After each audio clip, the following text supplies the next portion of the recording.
শিয়ালকোটে বক্তৃতা ভক্তি।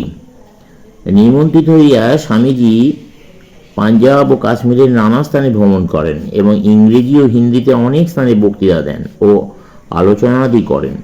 শিয়ালকোটে দুইটি বক্তৃতা দেন, একটি ইংরেজিতে এবং অপরটি হিন্দিতে। এটি হিন্দি বক্তৃতার অনুবাদ।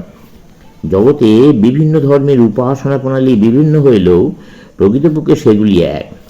কোথাও লোকে মন্দির নির্মাণ করিয়া উপাসনা করিয়া থাকে, কোথাও বা অগ্নি উপাসনা প্রচলিত, কোথাও বা লোকে প্রতিমা পূজা করিয়া থাকে, আবার অনেকে ঈশ্বরের অস্তিত্বই বিশ্বাস করে না। সত্য বটে, এই সকল বিভিন্ন ভাব বিদ্যমান, কিন্তু যদি প্রত্যেক ধর্মে ব্যবহৃত যথার্থ কথাগুলি ওদের মূল তথ্য ওদের ষাট সত্যের দিকে লক্ষ্য করো, দেখিবে তারা বাস্তবিক অভিন্ন। এমন ধর্মও আছে যাতে ঈশ্বর উপাসনার প্রয়োজনীয়তা স্বীকৃত নয়। যে ধর্মের দর্শন ঈশ্বরের অস্তিত্ব পর্যন্ত মানে না, তথাপি দেখিবে ওই ধর্মাবলম্বীরা সাধু মহাত্মাদিগকে ঈশ্বরের ন্যায় উপাসনা করিতেছে। বৌদ্ধ ধর্মই এই বিষয়ে প্রসিদ্ধ উদাহরণ। ভক্তি সকল ধর্মেই আছে, কোথাও এই ভক্তি ঈশ্বরে, কোথাও বা মহাপুরুষে অর্পিত। সর্বত্রই এই ভক্তির উপাসনার পর দেখিতে পাওয়া যায়। আর জ্ঞান অপেক্ষা ভক্তি লাভ করা সহজ। জ্ঞান লাভ করিতে হইলে দৃঢ় অভ্যাস, অনুকূল অবস্থা প্রভৃতির প্রয়োজন হইয়া থাকে। শরীর সম্পূর্ণ সুস্থ, রোগশূন্য এবং মন সম্পূর্ণ বিষয়াসক্তি শূন্য না হইলে যোগ অভ্যাস করা যাইতে পারে না। কিন্তু সকল অবস্থার লোক অতি সহজেই ভক্তির সাধন করতে পারে। ভক্তিমার্গের আচার্য শাণ্ডিল্য ঋষি বলিয়াছেন, ঈশ্বরে পরম অনুরাগী ভক্তি। প্রহ্লাদও এইরূপ কথাই বলিয়াছেন। যদি কোনো ব্যক্তি একদিন খাইতে না পায়, তবে তার মহা কষ্ট হয়। সন্তানের মৃত্যু হইলে লোকের প্রাণে কী যে যন্ত্রণা হয়। যে ভগবানের প্রকৃত ভক্ত, তাহার প্রাণও ভগবানের বিরহে এইরূপ ছটপট করিয়া থাকে। ভক্তির মহৎ গুণ এই যে উহা দ্বারা চিত্তশুদ্ধি হয়, আর পরমেশ্বরের দৃঢ় ভক্তি হইলে কেবল উহা দ্বারাই চিত্তশুদ্ধ হইয়া থাকে। নাম নামকারী বহুধা নিজ সর্বশক্তি ইত্যাদি। হে ভগবান, তোমার অসংখ্য নাম, আর তোমার প্রত্যেক নামই তোমার অনন্ত শক্তি বিদ্যমান। প্রত্যেক নামেরই গভীর তাৎপর্য আছে, আর তোমার নাম উচ্চারণ করিবার জন্য স্থান কাল কিছু বিচার করতে হয় না। মৃত্যু যখন স্থান কাল বিচার না করিয়াই মানুষকে আক্রমণ করে, তখন ঈশ্বরের নাম করিবার কি স্থান কাল বিচার করিতে হইবে? ঈশ্বর বিভিন্ন সাধক কর্তৃক বিভিন্ন নামে উপাসিত হন বটে, কিন্তু এই বেদ আপাত দৃষ্টিমাত্র, বাস্তব নহে।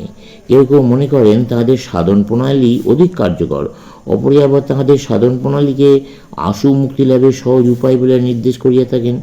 কিন্তু যদি তাহাদের সাধন পদ্ধতির মূল ভিত্তি অনুসন্ধান করিয়া দেখা যায়, তবে দেখিতে পাওয়া যাইবে উভয় পদ্ধতি এক প্রকার। শৈবগণ শিবকে সর্বাপেক্ষা শক্তিশালী বলে বিশ্বাস করেন, বৈষ্ণবেরা তাদের সর্বশক্তিমান বিষ্ণুতেই অনুরক্ত, আর দেবীর উপাসকগণ দেবীকেই সর্বাপেক্ষা শক্তিসম্পন্ন বলিয়া বিশ্বাস করেন।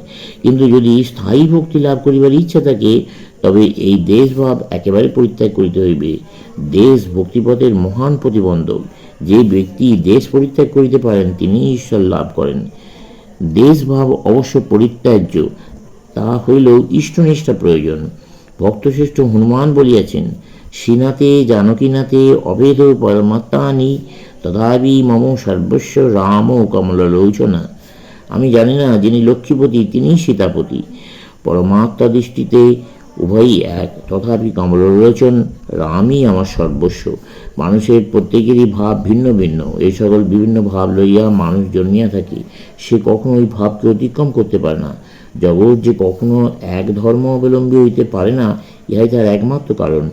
ঈশ্বর করুন জগৎ যেন কখনো এক ধর্মাবলম্বী না হয়, তাহলে জগতে এই সামঞ্জস্যের পরিবর্তে বিশৃঙ্খলা উপস্থিত হইবে। সুতরাং মানুষ যেন নিজ নিজ প্রকৃতি অনুসরণ করে, আর যদি সে এমন গুরু পায় যিনি তার ভাব অনুযায়ী এবং সেই ভাবের পুষ্টিবিধায়ক উপদেশ দেন, তবে সে উন্নতি করতে সমর্থ হইবে। তাহাকে সেই ভাবের বিকাশ সাধন করিতে হইবে। কোনো ব্যক্তি যে পথে চলিতে ইচ্ছা করে, তাহাকে সেই পথেই চলিতে দিতে হইবে। কিন্তু যদি আমরা তাকে অন্য পথে টানিয়া লইয়া যাইতে চেষ্টা করি, তবে তার যেটুকু আছে তাও সে হারাইবে। সে একেবারে অকর্মণ্য হইয়া পড়িবে। একজনের মুখ আরেকজনের মুখের সঙ্গে মেলে না, সেরূপ একজনের প্রকৃতি আরেকজনের প্রকৃতির সঙ্গে মেলে না। আর তাহাকে তার নিজের প্রকৃতি অনুযায়ী চলিতে দিতে বাধা কি? কোনো নদী এক বিশেষ দিকে প্রবাহিত হইতেছে, সেই দিকেই যদি উহাকে একটি নির্দিষ্ট খাতে প্রবাহিত করা যায়, তবে উহার স্রোত আরও প্রবল হয়, উহার বেগ বর্ধিত হয়। কিন্তু উহা স্বভাবত যেদিকে প্রবাহিত হইতেছে, সেই দিক হইতে সরাইয়া অন্যদিকে প্রবাহিত করিবার চেষ্টা করো, তাহলে দেখিবে কি ফল হয়। উহার স্রোত ক্ষীণতর হইয়া যাইবে, স্রোতের বেগও হ্রাস পাইবে। এই জীবন একটা গুরুতর ব্যাপার। নিজ ভাব অনুযায়ী ইয়াকে পরিচালিত করিতে হইবে। ধর্ম ব্যাপারে যে দেশে সকলকে এক পথে পরিচালিত করিবার চেষ্টা করা হয়, সে দেশ ক্রমশ ধর্মহীন হইয়া দাঁড়ায়। ভারতে কখনো এইরূপ চেষ্টা করা হয় নাই। বিভিন্ন ধর্মের মধ্যে কখনো বিরোধ ছিল না, অথচ প্রত্যেক ধর্মই স্বাধীনভাবে নিজ নিজ কার্য সাধন করিয়া গিয়াছে। সেই জন্যই এখানে প্রকৃত ধর্মভাব এখনও জাগ্রত। এখানে ইহাও স্মরণ রাখিতে হইবে, বিভিন্ন ধর্মে যে বিরোধ দেখা দেয়, তাহার কারণ একজন মনে করিতেছে সত্যের চাবি আমার কাছে, আর যে আমায় বিশ্বাস না করে সে মূর্খ। অপর ব্যক্তি আবার মনে করিতেছে ও ব্যক্তি কপট, কারণ তাহা না হইলে সে আমার কথা শুনিত। সকল ব্যক্তি এক ধর্মের অনুসরণ করুক, ইহাই যদি ঈশ্বরের ইচ্ছা হইত, তবে এত বিভিন্ন ধর্মের উৎপত্তি হইল কিরূপে? তোমরা কি সেই সর্বশক্তিমানের ইচ্ছার বিরুদ্ধে কাজ করিতে পারো? সকলকে এক ধর্ম অবলম্বী করিবার জন্য অনেক প্রকার উদ্যোগ ও চেষ্টা হইয়াছে, কিন্তু তাহাতে কোনো ফল হয় নাই।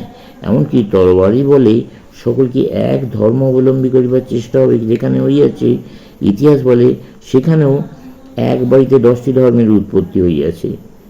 সমগ্র জগতে একটি ধর্ম কখনো থাকতে পারে না। বিভিন্ন শক্তি মানব মনে ক্রিয়া প্রতিক্রিয়া করে বলিয়াই মানুষ চিন্তা করিতে সমর্থ হয়।